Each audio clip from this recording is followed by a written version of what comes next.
Hi, everybody. I am so excited to be here with the fabulous Sharon Hudson. Thank you. Of Radiate Love. And I am so excited for her to share with us all of her tips and tricks to help children live from their hearts and adults. Her tools work really well for adults too. Oh, sorry. Cat. We like cats. There's all kinds of critters around here, and we'll show them to you in just a moment. But yeah, so Sharon, we're so excited. Thank you for welcoming us into your home. Yes. Thank you for coming and taking the time to know my story. We're so excited. So tell us how you got into this business. Tell us a little bit about yourself. Okay, I guess it all started in 9th grade. I had a friend that committed suicide, and it kind of like rocked my world and put me into this depression and just asking questions like, why does this happen? Where do we go? And it kind of, it all of a sudden, that's when anxiety and depression started for me as a teen. And I didn't have anybody to help guide me through that. Anxiety wasn't a word that was really used a lot back then. Now it is. But back then, I don't think I knew what anxiety was. I just thought it was because I was shy, sad sometimes. And I used my journal as my therapy, like I would write in there, no one judged me there, and that helped me get through it. And then years later, I became a teacher, a middle school science teacher, and I was teaching science, which, I love natural science. I love teaching about animals and nature and stuff. But I kept feeling this calling because my kids would come to me with like their friend drama or, test anxiety or things happening at home.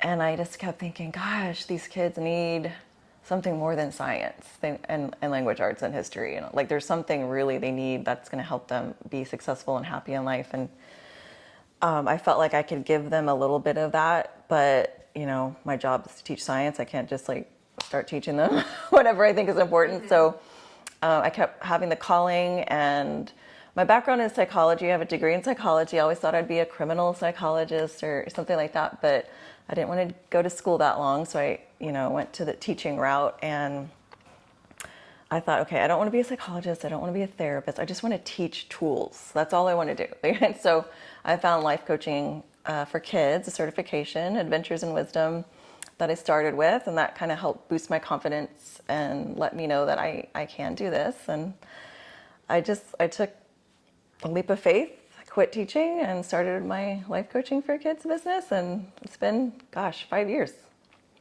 5 or 6 years. Wow. Yeah. And here I am. That is amazing. I just absolutely love how you got to this place. And you recently rebranded and went from Dream Beautiful to Radiate Love. Right? Yeah, so tell us about that. So when I started and I was trying to think of a name, Dream Beautiful came to me. I don't know why. At that time, dreams and living a beautiful life was, kind of the focus. But now I just feel like that name isn't calling in kids. And I think what I do with kids is I'm always trying to teach them, like, you have to be your unique self. It's important that you shine that unique light onto the world because we need your uniqueness. We can't like live as robots and all be the same because that's not going to help the world live really healthy. And so shine your light is always my thing, like shine your light. And I have a class, Shine Your Light on Alpschool. And so I wanted something like that. And I'm a heart math coach, so I'm focusing on the heart a lot. And I thought, you know what, Radiate Love, that's what it is. So Radiate Love, because I want to teach kids and parents to learn how to align their heart and their mind, get it in coherence, and that's where, true joy happens and success and magical things. So Radiate Love just felt like a natural fit. I love it. I love everything you've done with it. And tell us about heart math. I know it's strange, heart math. Everybody's like, is that about math? So it's an organization in Northern California. They do a lot of research on the heart and the heart-brain connection. I was drawn to it because two really big teachers in my life are Dr. Joe Dispenza and Greg Braden, and they teach a lot of heart math tools. So I was like, this is really aligned with what I want to do. So I got certified to teach it's a resilience coaching for heart math.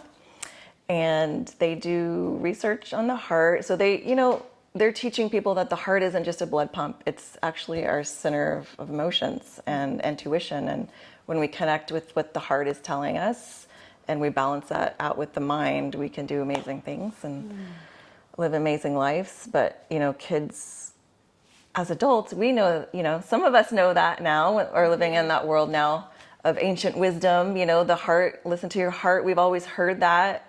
But then, at a certain time, there's a certain time frame, it was like, no, don't listen to your heart. Go with your mind. Your heart's going to get you in trouble. But that's not true. We were told wrong. Or your gut. Too soft. Yeah, right. And so I was taught that growing up and not taught to really tap into that inner wisdom because nobody around me knew about it. And so I feel like if kids know about that and they grow up knowing that, then wow, we could change the world. Right. Plant some seeds. Yeah. For sure. Yeah, definitely. So that's my focus, is planting those seeds with the kids and teaching them not just about that inner wisdom at the heart, but the power of the mind. And if we can align what our heart is saying with what our mind wants, then that's where manifestation occurs. If they want to make an A on a math test or they want to sing in a talent show, they can do that just by aligning the heart and the mind. Yeah, it's so great that you're helping kids with that. It's a huge blessing. We were having a conversation recently about, you need to be doing this in all the schools. And I know. She was such a you were like imperative, like, oh my gosh, we look what happened. this. You need to be doing this. And I'm like, if it was that easy, I would. I know. But as a teacher, a former public school teacher, I know how hard it is to get these kind of things into schools. And if there's any hint of religion with anything that I teach, unfortunately, it's out. It's not, allowed. So, it's not religious, it's spiritual, but, that's why you have to go with the mindfulness route. But, I want to go beyond that. So, it's more than just mindfulness. There's a lot more complexity to it. And you do one-on-one private coaching. Yes. Primarily, right? Yes. And it's all online at this point. It's just easier because I'm a single stay-at-home mom of a homeschool girl, so it kind of works that way. I do teach group classes on Alpschool.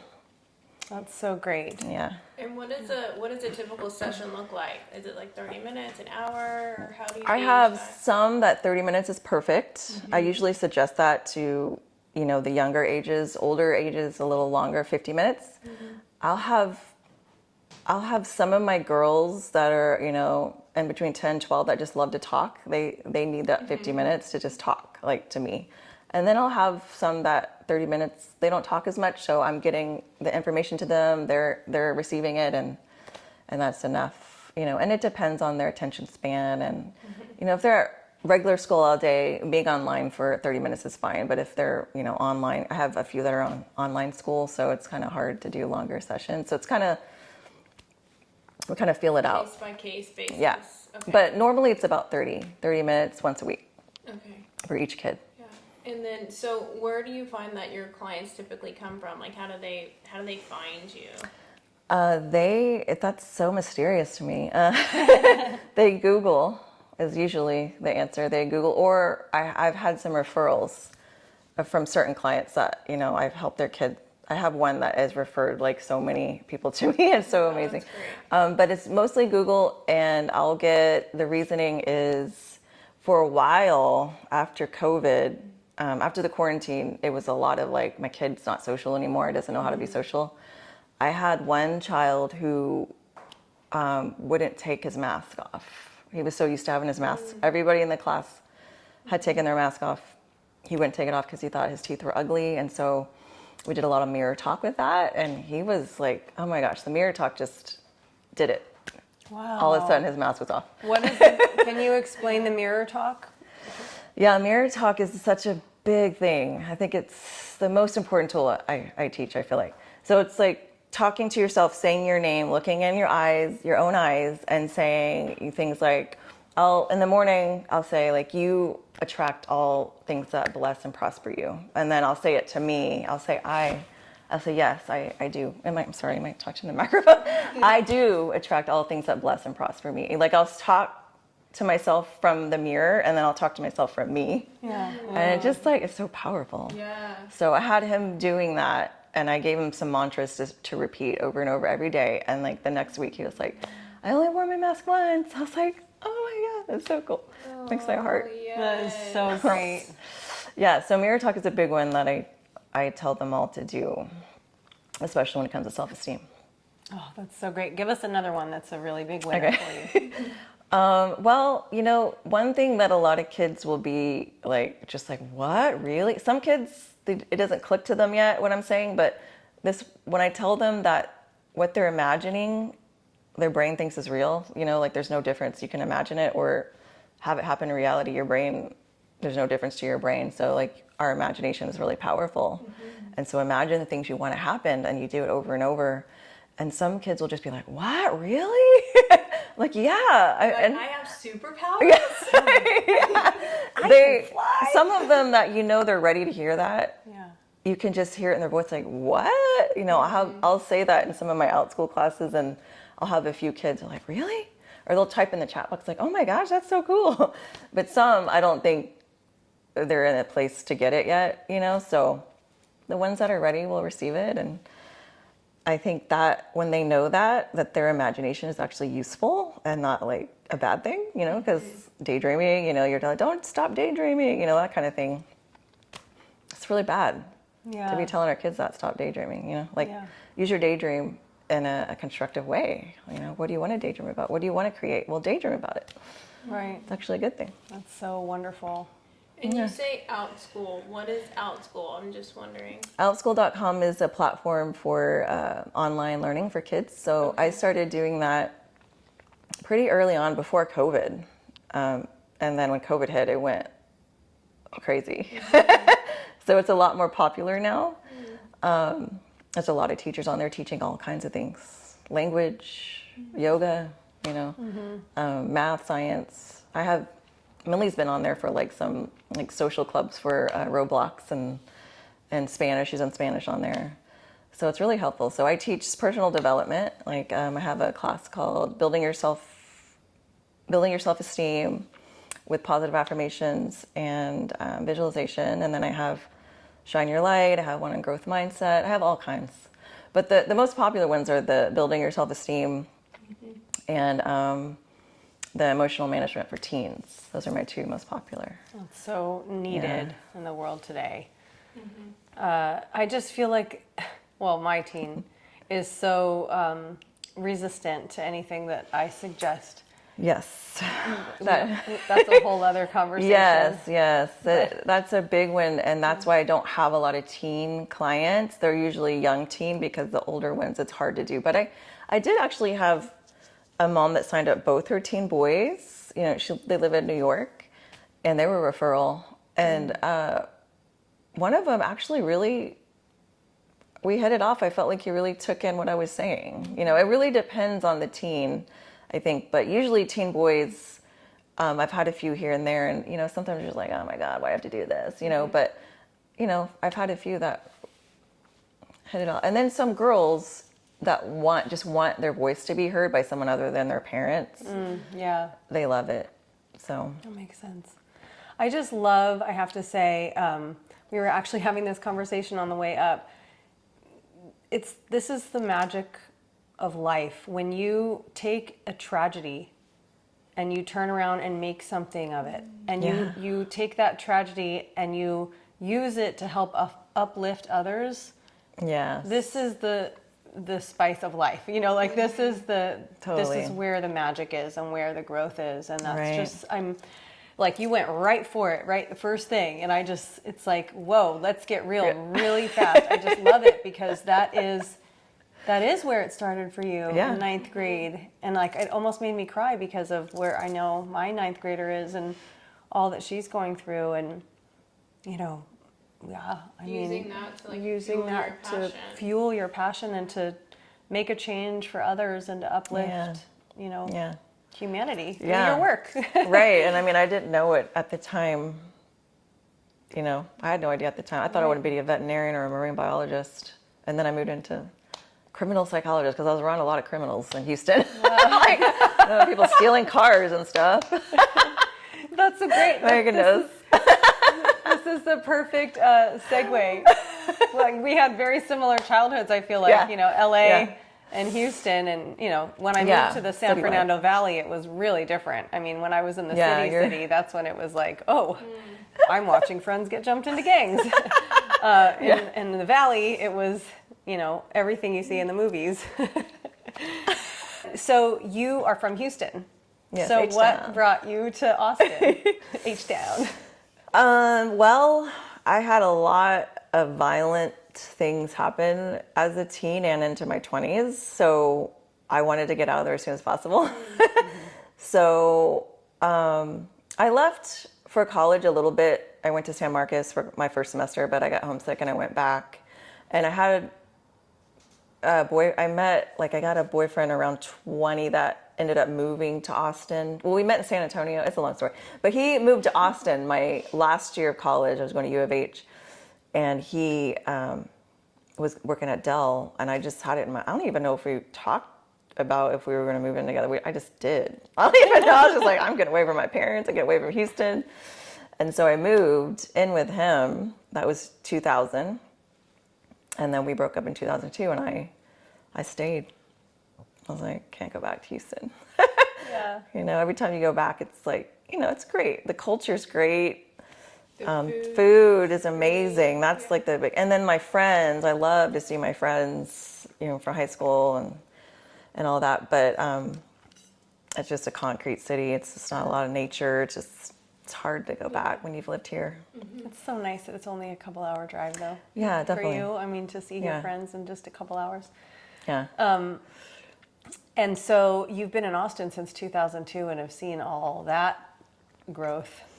Yeah. Oh And- my gosh, yes. It was so nice to go downtown and find parking real easily. Yeah. Before you had to pay for parking. Right. Yeah, you could Going always to the find a Lucky spot. Lounge or Antone's or whatever, it was just like circle the block a couple of times and I'd find parking. I could go down there by myself and never felt unsafe. Yeah, I know. And so now you're in Round Rock, and it seems like you're thriving up here. Yeah, I'm Why? in Round Rock. I never expect to come back here. So when I first moved to Austin, I lived with my boyfriend at the time in Round Rock, like 5 minutes away from here. So I was familiar with it. And I worked at Chisholm Trail Middle School, which is 10 minutes away from here. So I was familiar with this area. But I never thought I wanted to come back here. I wanted something different and I wanted to be, you know, out more. But since I was a single mom and during COVID, I was like, you know what, I need to move near my help. So I moved with her. My daughter's grandparents live 5 minutes away. So it's been nice, really nice to have them close by. But now that she's older, I don't need as much help anymore. And so I really need to get out of this city life. Like there's too many people, too much construction. I just need to go out farther. So eventually we'll do that within Space, Yeah. some land, Yes. closer to Spicewood. No, I know. She's going to be just as far from us in the other direction. So what are like your favorite places? Maybe around Round Rock, maybe not, but like to Yeah. build community or a favorite coffee shop or tea shop? Yeah, I live downtown Round Rock. Has a coffee shop named Mimundo. Ooh. It's so cute. Should You we guys say that? have to. Mi mundo. Mimundo. I think it. My world. Yeah, my world. Yeah, it is really cute and quaint, and they have a lot of little trinkets there for sale from local artisans, and Cute. it's really cute. And the coffee is so good, and Millie loves their hot chocolate, so I love supporting them. They're also into trashless living, so they have some. They partner with trash. I think it's called Trashless. They'll deliver like meals and stuff that are like in a way that it's like less trash and stuff, and you can pick it up from their coffee place. I haven't done it yet, but it's a really cool place. We're not too far from Georgetown. We're like 20 minutes. Downtown Georgetown is amazing, so cute and lively, live music. Yeah. So I like going there too. But that's about it. I mean, I like to go to Brushy Creek, and that's the closest, you know, when I moved from Lakeway, it was really hard. I was like, am I going to have a trail to go through, you know, go to? Yeah. So that's kind of helped me, but it's still not very quiet because Brushy Creek Road is very crowded with cars. So I'm looking for that quiet. Yeah, she loves Bastrop area. Oh, I love Bastrop too. Yeah. I love downtown Bastrop. Yeah, I do too. Yes. So Yeah. cute. So I just love the pines because it reminds me, that's like the one good thing about Houston, even though there's not very many pines left in the city, but on the outskirts of Houston, you can see those tall pines, especially the woodlands. Yeah, Really? the woodlands. Yeah. The other thing that I miss about Houston when I visit, I'm like, look at all the grass. There's so much green grass. Oh here, yeah, 'cause it rains. Yeah. in Houston. There's no drought there. Yeah. So, and it's like tropical, like flowers and oh my gosh, driving down 290 or 71 during the spring is so beautiful. On the way to Houston, it's like That's amazing. flowers everywhere. Yeah, you're right. I've been here for 17 years and I have not spent one day in Houston. One afternoon Well, in Houston. Yeah. Look, two of my closest friends. That would be so cool. We should do like a trip and we could make a little video of like all the new places we find. Because there's really cool places in Houston, like city, like, quaint, like bars and restaurants. Yeah. It's really cool to explore. It's really cool. Yes. Well, gosh, we have so many questions like, what do you hope people will achieve by working with you, and what is your why? But I feel like you just hit that in the first like 3 sentences. That's really good for you. Kudos. Kudos to that elevator pitch. You just ruined all of our questions. You made it so easy. But I mean, is there anything that you left out? Because it doesn't seem like you did. I feel like like, what is your grand wish for people working with you? That's a question. And then what is your why? But I feel like you made Yeah, I that did. really I mean, clear. my why is basically like I just want to I'm just doing my part just like you guys are and raising the vibration of the planet, one child at a time, just like teaching them that they have this inner power that they can tap into. And a lot of them don't know. And, the ones that aren't listening, or I feel like I might not be getting to, I hope that, it'll be at least, in their mind to when the time comes they need it. Yeah. Because I didn't get any trickles of that at all. Right. Until I, got into my 20s. So, What was the first trickle of it that you got? Like, Oh, what was gosh. the first book or the first thing that opened your mind up to that's that? a good question. Okay, so in my 20s, when I was a psychology major, I was really into Carl Jung. I never know how to say his name. Jung. And his I always synchronicity. He had a book called Synchronicity that I'll have to reread because I can't remember much. But I remember that I was like, oh, this is cool. Synchronicity. I get it. Like, this makes sense. And I think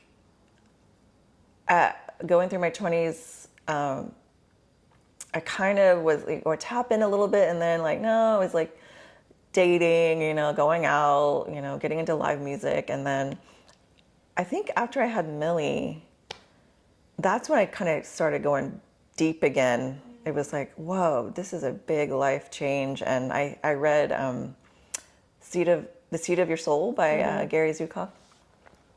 And that was like, oh my God. And then from there, I just went like full force, like book, teacher. We should show them your book collection. Oh, Do you have it in yeah. one spot? I Are they have all some over? down here, but I have a bookshelf in my room by Yeah. my meditation. Really center. good Yeah. ones. Really Yeah. good books. Yeah.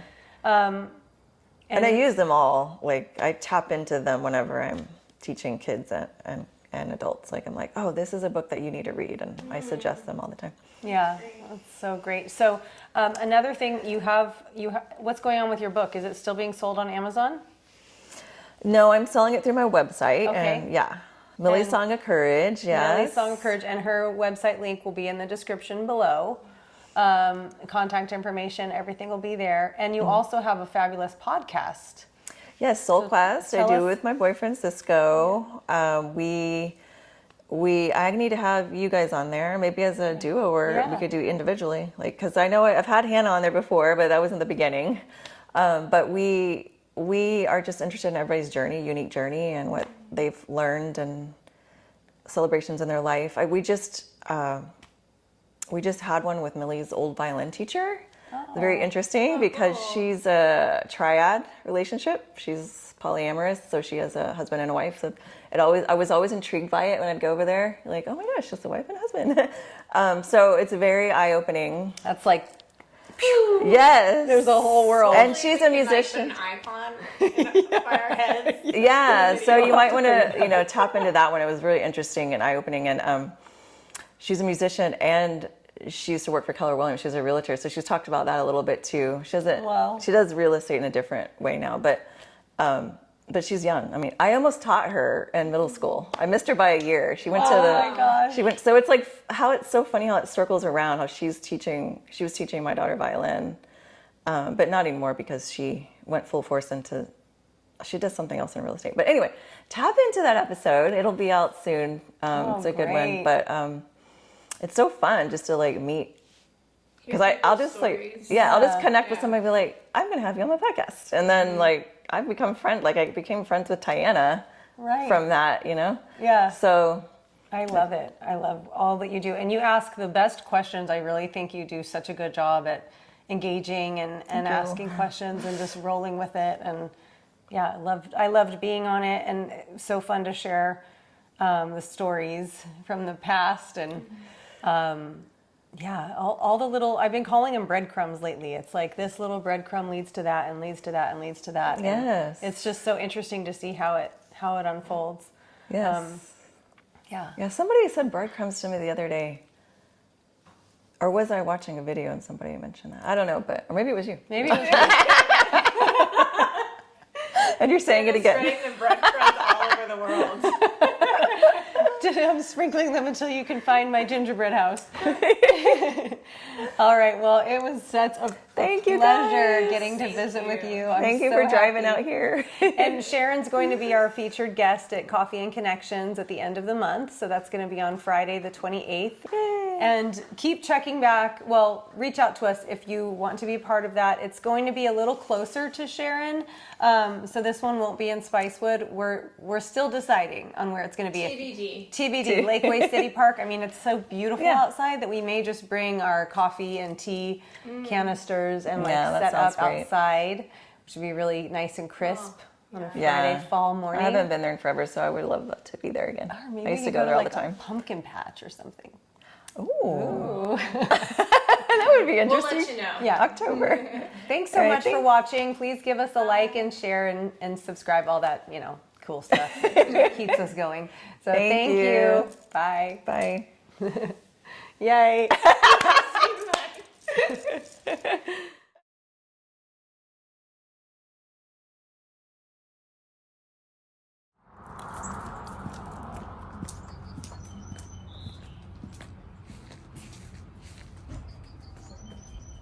Hello. Oh, wow. You caught me off guard. What if I was in my pajamas? So natural, yeah.